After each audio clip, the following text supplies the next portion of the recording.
You're listening to the Time to Level Up podcast. I'm your host, business life coach Andrea Liebross. I help women in business commit to their own growth personally and professionally. Each week, I'll bring you strategies to help you think clearly, gain confidence, make your time productive, turn every obstacle into an opportunity, and finally overcome the overwhelm so that you can make money and manage life. Let's create a plan so you have a profitable business, successful career, and best of all, live with unapologetic ambition. Are you ready to drop the drama and figure out the how in order to reach your goals? You're in the right place. It's time to level up. Let's do this.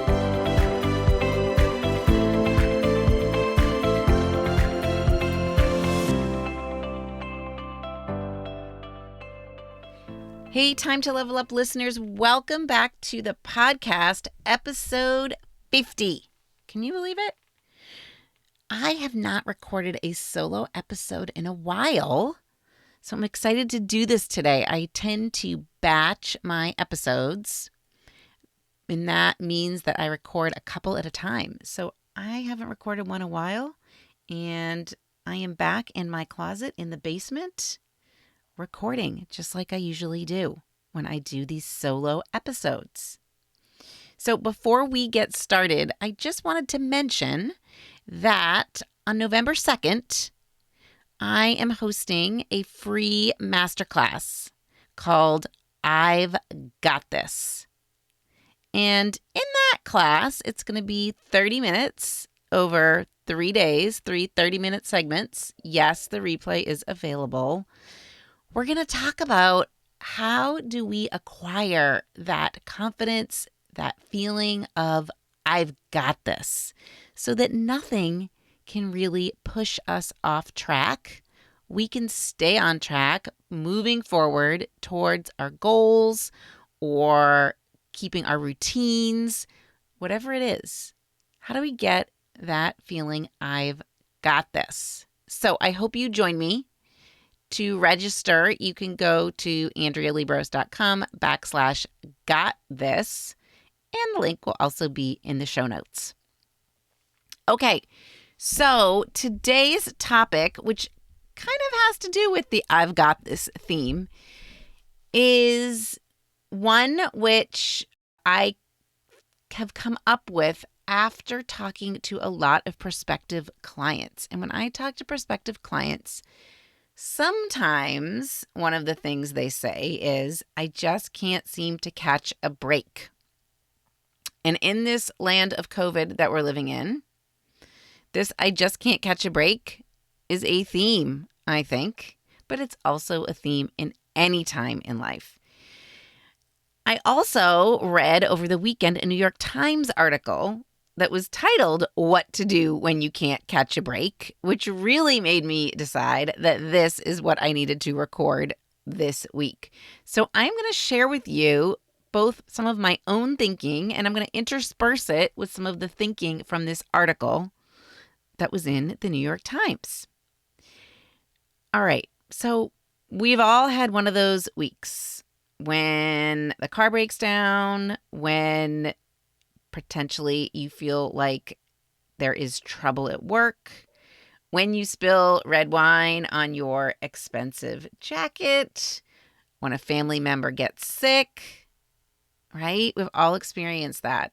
And sometimes those weeks can turn into months, or sometimes we think about them, they've been lasting for years, and then you start to wonder if the universe is out to get you.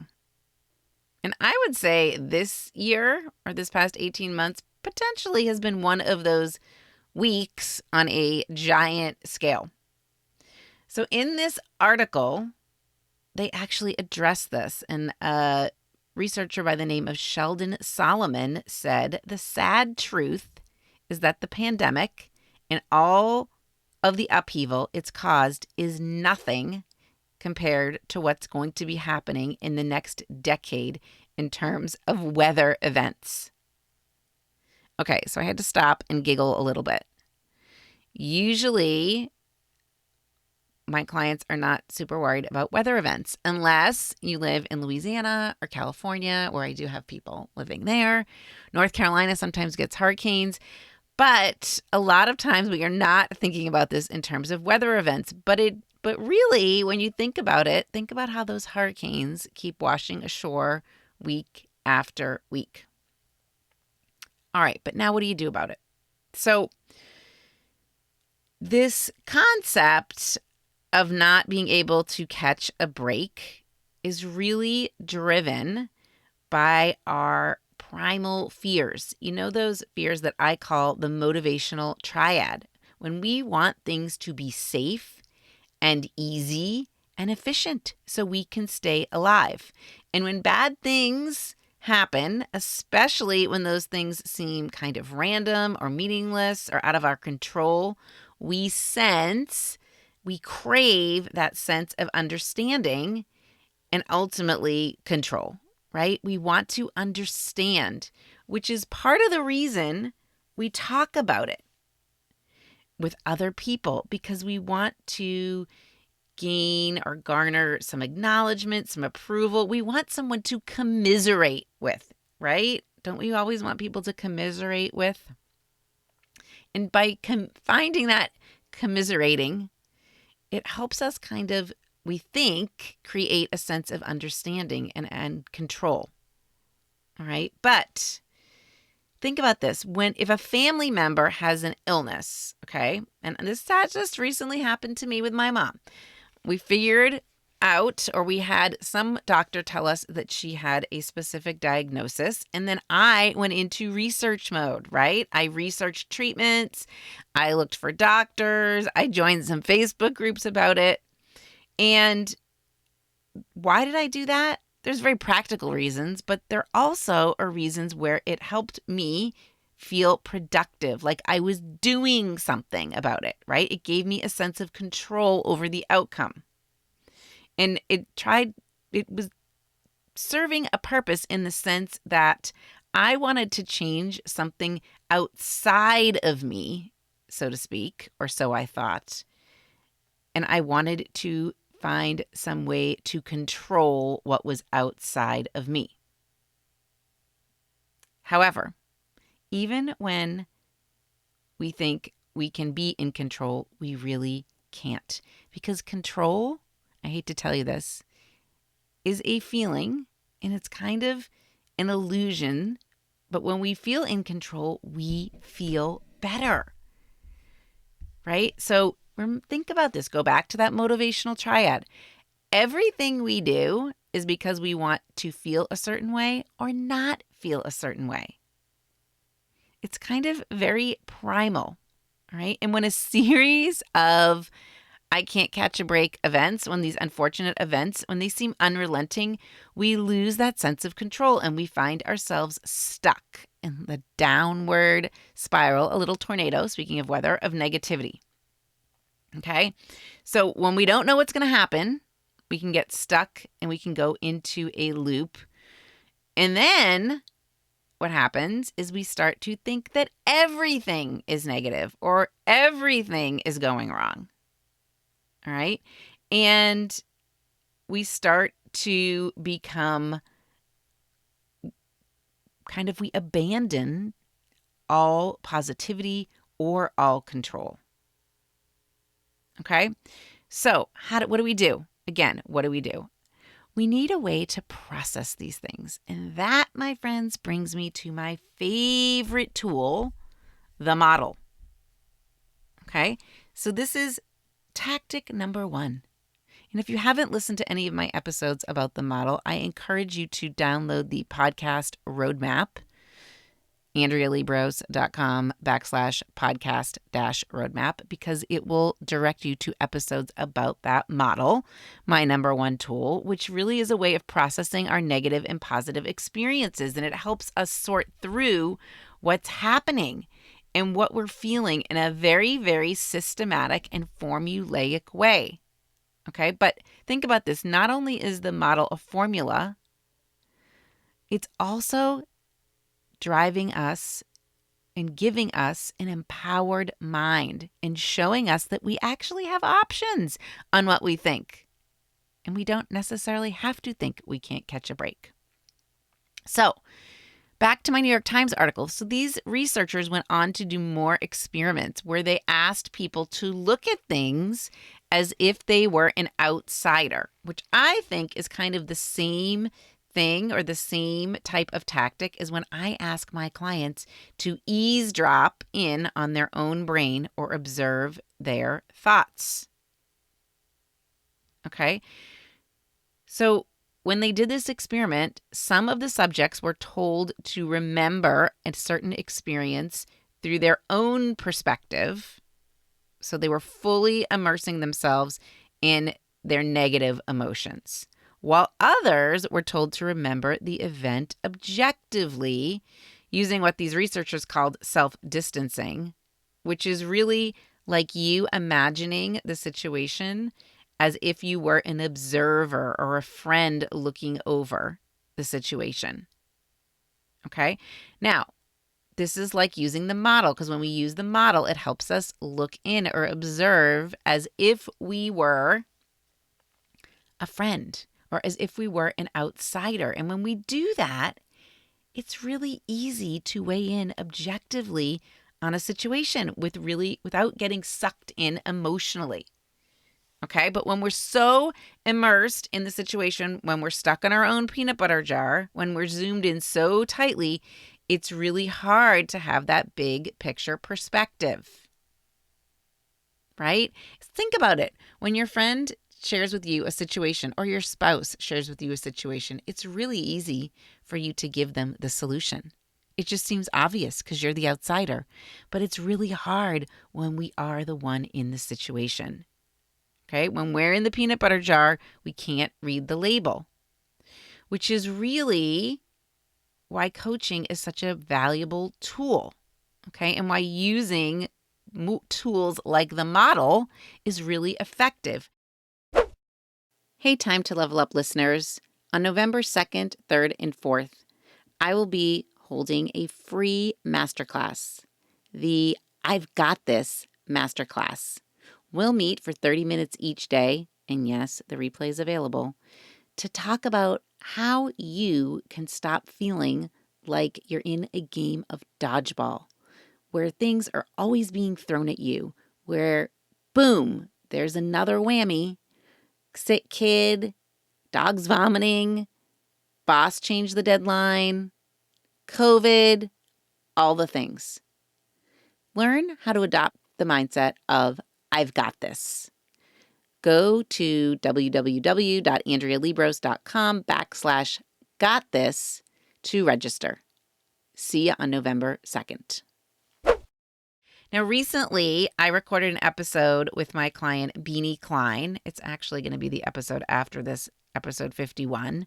But thinking back, okay, the episodes with Veronica Tubbs, which was 47, with Sherry, which was 39, they all brought out the fact or all made the point that looking at their situation from the outside or having someone look at it from the outside made all the difference.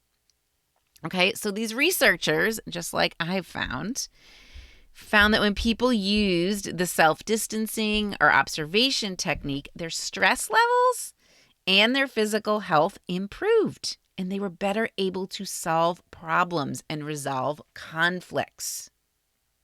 All right, so this is kind of like the fact when one spoke of your wheel, and if you haven't listened to episode 47 about the wheel, go listen. When one spoke of your wheel of life is cut short, the whole ride gets really bumpy, and the other spokes start getting worn down, which is why it is hard to have the kind of I got this type of belief system, or even to believe that it's possible to upgrade or up-level your thinking in general. Okay, so another way to think about this observation technique is when we want to wait.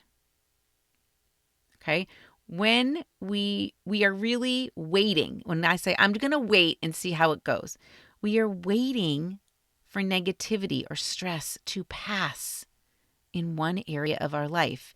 And we think then, once we wait and it passes, and only then will we be ready to tackle everything else. How many times have you said, I'm going to wait to make the decision, or I'm going to wait to start this because something else that's stressful is going on in your life?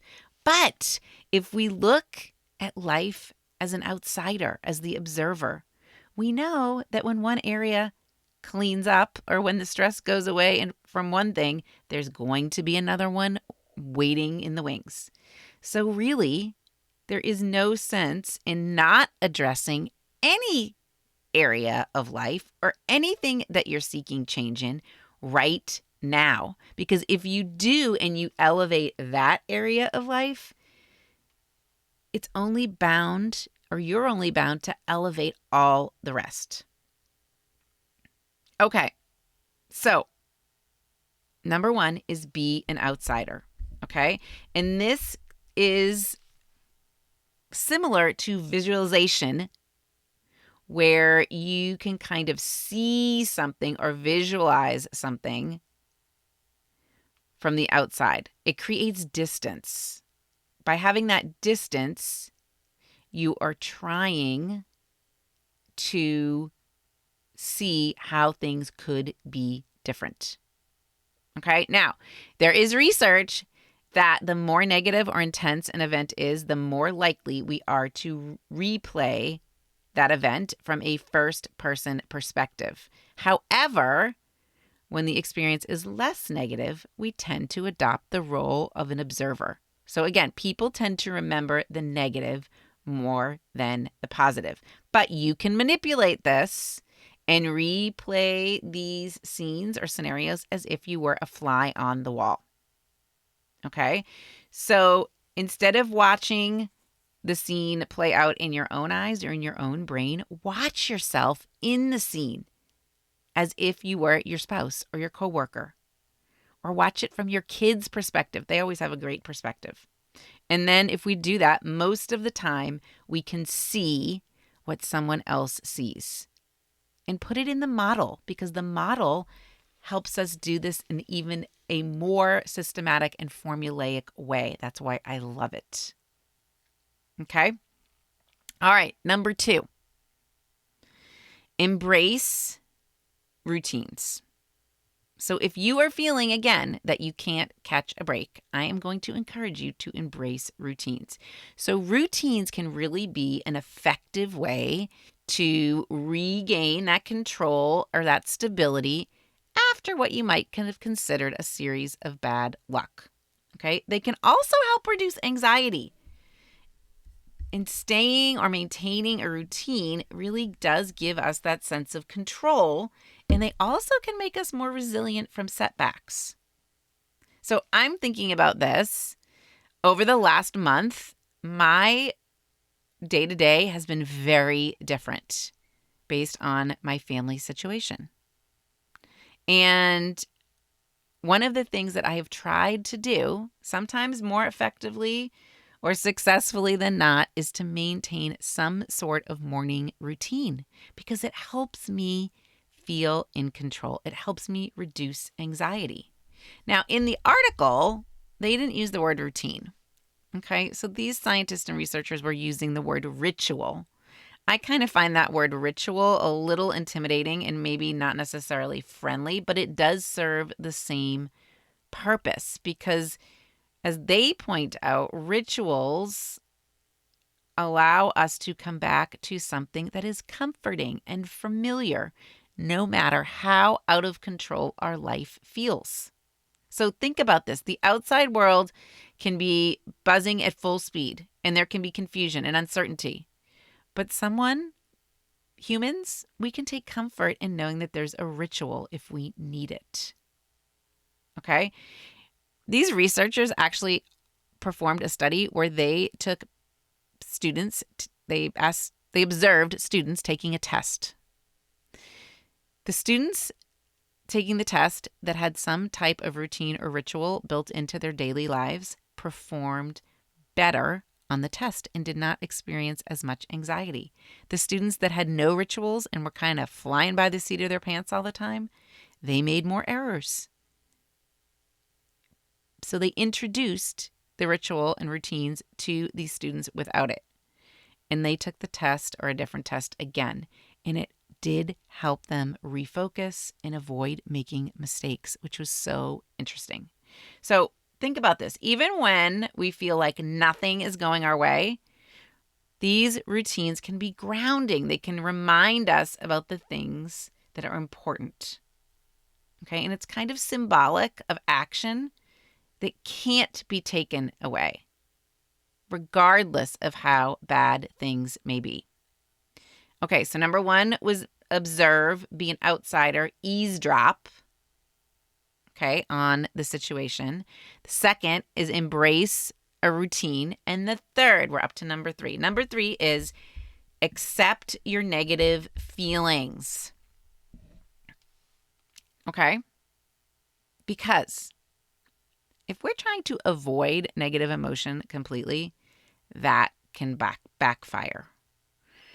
When we push away our negative emotions, when we don't feel them, we are really pushing away something that serves a purpose. We feel the way we feel for a reason. Okay? So I want you to pause. And here's my coaching opportunity. I want you to think about something that creates a negative feeling for you. So recently, as I mentioned, it was the feeling like nothing is going right or feeling out of control with my mom's recent hospital stay. And if I reflect on that, and it's still going on, by the way, oftentimes I try to do my way out of it. I focus on the actions. I try to be productive.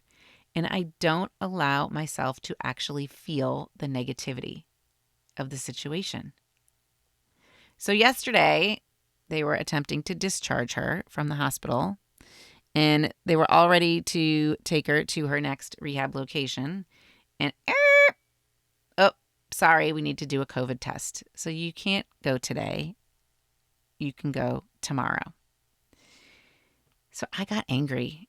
I thought, didn't you know that she was going to have to do this in order to get into the rehab? Why didn't we do this COVID test earlier in the day?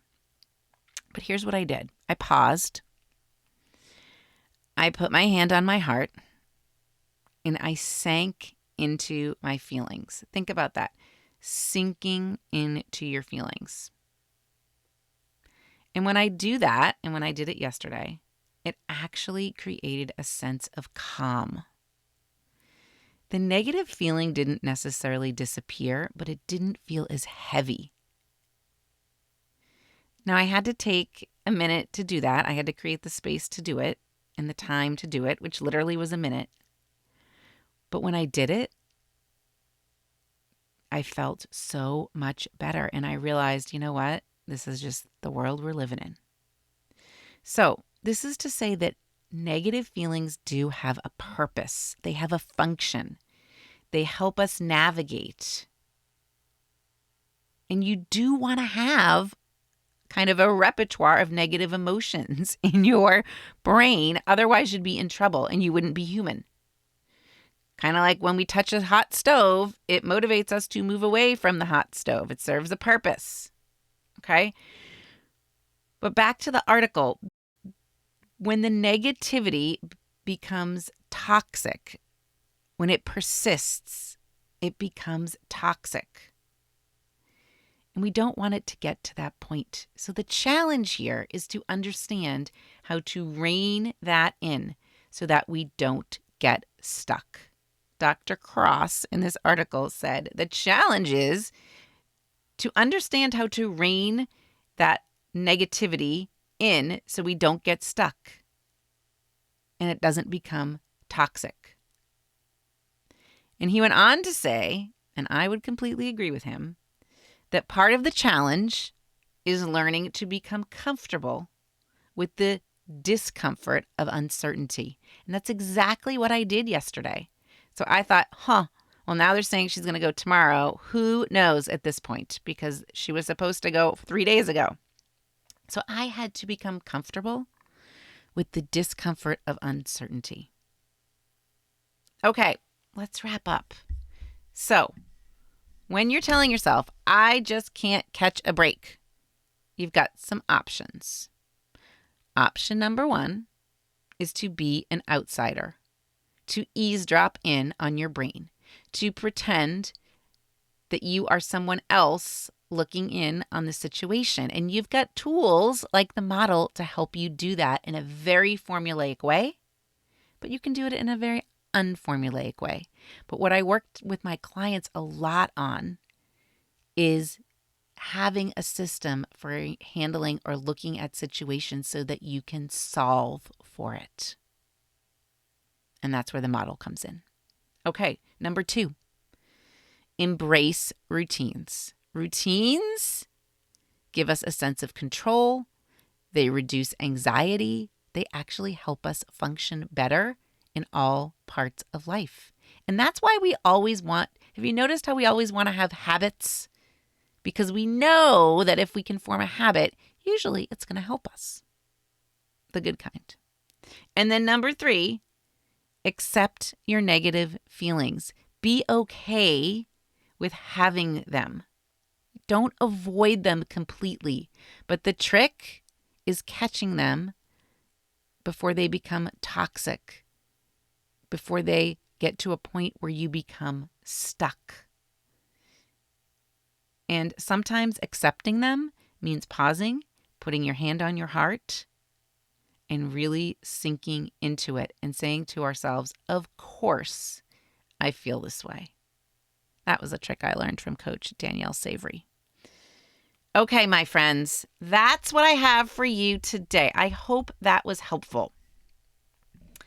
And remember, if you're listening to this before November 2nd, 2021, come join me in the free masterclass, because you want to be the kind of person that says, I've got this. I've got this. I can do it. And you can register via the website, andrealiebross.com/got-this, or click the link in the show notes. All right. Until next week, my friends, remember, there's never a better time than now to put on your big girl pants and upgrade or up-level your thinking so that you can upgrade your entire life. See you next week. Thanks for listening to the Time to Level Up podcast with me, your host, Andrea Liebross. If you know someone who could benefit from listening to this episode, I encourage you to take a screenshot and share it with them. Okay, now what about you? You've listened to the podcast, and if you now know that you're ready to upgrade your life, upgrade your business, upgrade you, then stop being only a listener and start being a liver, living that upgraded life. Head over to my website and schedule a call. Right there, on that call, we'll start changing the way you think and act so that you can have the freedom to achieve the impossible in life and business and have the resources to do it. You deserve an upgrade. Let's do it.